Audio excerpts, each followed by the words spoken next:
Malda college auditorium में मुख्यमंत्री शुभेंदु अधिकारी ने मालदा, मुर्शिदाबाद, उत्तर दिनाजपुर और दक्षिण दिनाजपुर जिलों के प्रशासनिक अधिकारियों तथा जनप्रतिनिधियों के साथ उच्च स्तरीय समीक्षा बैठक की। बैठक में रतुआ के तृणमूल विधायक समर मुखोपाध्याय और रेजीनगर के विधायक हुमायूं कबीर भी उपस्थित रहे। আমি তো আপনার ডিসেম্বরেই বলেছিলাম, 4 ডিসেম্বর যেদিন আমাকে তৃণমূলের বিধায়ক হিসেবে ছিলাম, তৎকালীন মুখ্যমন্ত্রী তার দলের ফিয়াদ হাকিমকে দিয়ে আমাকে যখন সাসপেন্ড করেছিল, সেই দিনে আমি বলেছিলাম তৃণমূল পার্টিটা আগামী 2026-এ আর কামব্যাক করতে পারবে না, ক্ষমতায় আসতে পারবে না। বন্দ্যোপাধ্যায়ের সাথে আছেন? উনি আমাদের নেত্রী, উনি তো টিকিট দিয়েছেন। আমরা 65 জন বিধায়ক,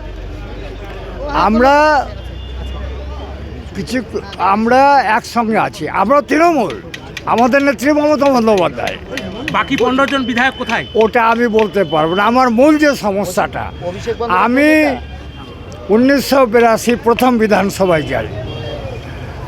আমি কাটাহাতিয়ারে আমার জন্ম। এটা বলে না অভিষেক ভাই, ধান ভাঙতে শিবের গীত কেন বাবা? আরে বাবা, আমি যাচ্ছি, মাননীয় মুখ্যমন্ত্রী এসছেন মালদায়, আমরা গর্বিত।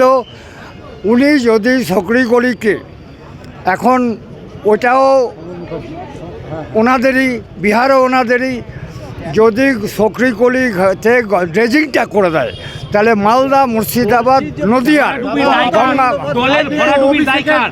দলের ভরাডুবির দায়কার। বুঝলাম না, দলের ভরাডুবির দায়কার। ওহো, আমি তো যাচ্ছি গঙ্গা ভাঙার কথা মুখ্যমন্ত্রীকে বলতে।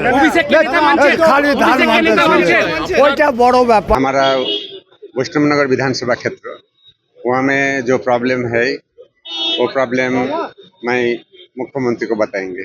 क्या प्रॉब्लम? वहाँ में गंगा भांगन का प्रॉब्लम है। वहाँ में एक रेलवे फैक्ट्री का डिमांड है, वो भी रखेंगे। और जो हेल्थ का प्रॉब्लम है, हॉस्पिटल वो मातृमा होना चाहिए, ये दादी मैंने रखी। तो वहाँ पर कई बार विधायक रह चुके थे, इस बार पहली बार वहाँ पे विधायक बीजेपी का, आप क्या मांगेंगे मंत्री से? मंत्री से तो विधानसभा में, हमारा जो विधानसभा है 54 वैष्णवनगर, वो बहुत पिछड़ा हुआ है। इसीलिए डेवलपमेंट, रास्ता, सड़क, परिवहन और पानी का समस्या है, वो हल करने के लिए बोलूँगा। লোকসভার অধ্যক্ষকে চিঠি দিয়েছে বিক্ষুব্ধ তৃণমূলের 19 জন সাংসদ, যারা 18ই মে ওম বিড়লাকে চিঠি দিয়েছিল এবং এতদিন পর সেটা প্রকাশ্যে আসছে। দেখুন, যে 18ই মে সই দেখা যাচ্ছে, তারপর 20 মে কল্যাণ বন্দ্যোপাধ্যায়কে নেতা ঘোষণা করা হয়েছিল লোকসভার, কিন্তু তার আগেই 20 জন সাংসদ তারা চিঠি দিচ্ছেন যে তারা আলাদা ব্লক তৈরি করতে চান। তাহলে এই ভাঙন কি অনেক দিনের?